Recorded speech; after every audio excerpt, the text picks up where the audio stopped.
The Canoia Valley, West Virginia. Road's going out, Bo. Where'd you go? Oh, that's much better. From the Canoia Valley of West Virginia. Several years ago, I was fighting to save burial sites in Morgantown. And Bo got a hold of me. Bo's brother got a hold of me. And he said, don't you know they're destroying our sites down in Coal River? And I went down to Coal River. And Bo took me a tour of the area. And I said, why do these people put rocks up on the fence posts down here? I remember this. Do you remember this, Bo? I said, why do these people put the rocks up on the fence posts? What kind of craziness is that? And Bo pulled his car over. He said to me, Matt, it hasn't sunk in yet, has it? It rains stones here. When they explode the mountains, it rains stones upon us. And it was that point that I became involved. That I became involved with the mountaintop removal. This is a spiritual movement. I'm a federal prison chaplain, a contract chaplain of the United States Department of Prisons. And I work with Native Americans throughout there. And Bo has asked me to be a spiritual guide in this process. And this is a spiritual movement. The movement of mountaintop removal, as any social movement that has ever been successful, much like the civil rights movement, has to be a spiritual base, not a religious movement. Not a religious movement. We're not a religion. We draw upon the spirit of all people.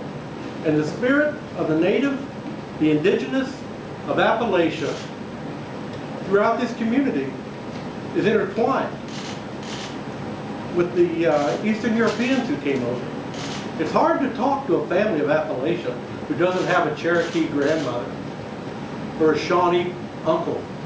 Now we celebrate that.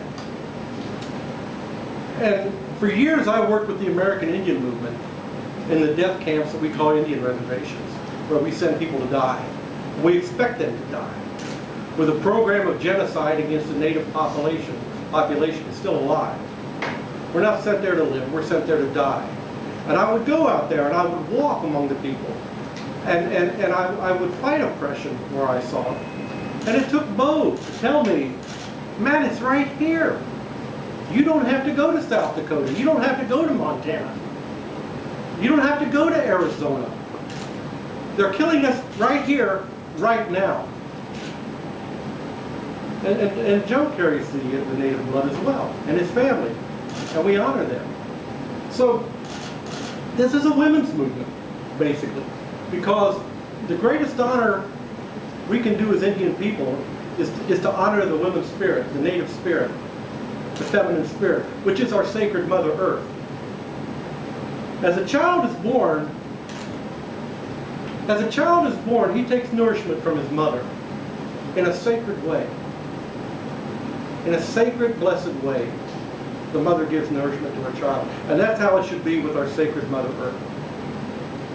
The nourishment, the resources that our sacred Mother Earth provides us should be taken in a way of honor and a way of respect and left to grow again.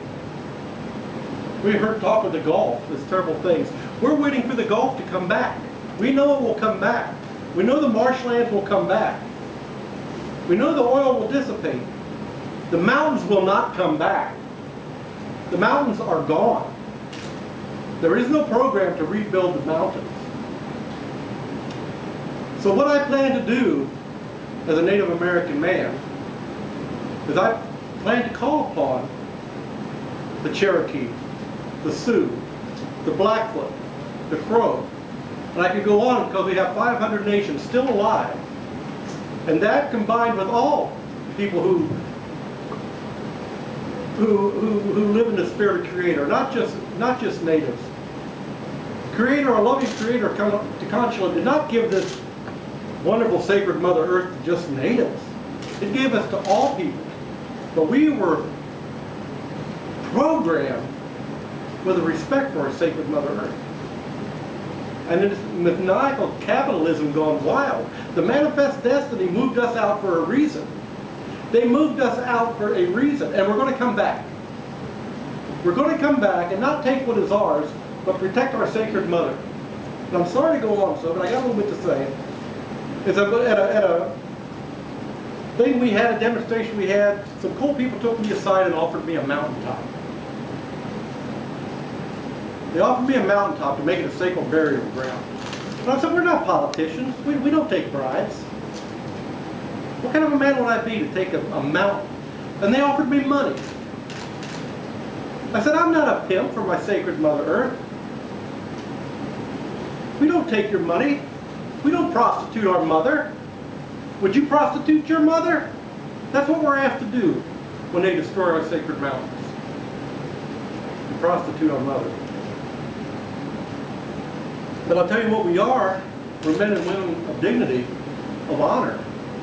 And the times of pushing the Indians, saying stay on your reservations and don't make any noise, is over. We're going to call upon these sacred folks. And they're out there. They're just wanting to come. And it will happen with Appalachian Rising. It will happen because the myth that the native people are vanquished, are decimated, are gone is just that.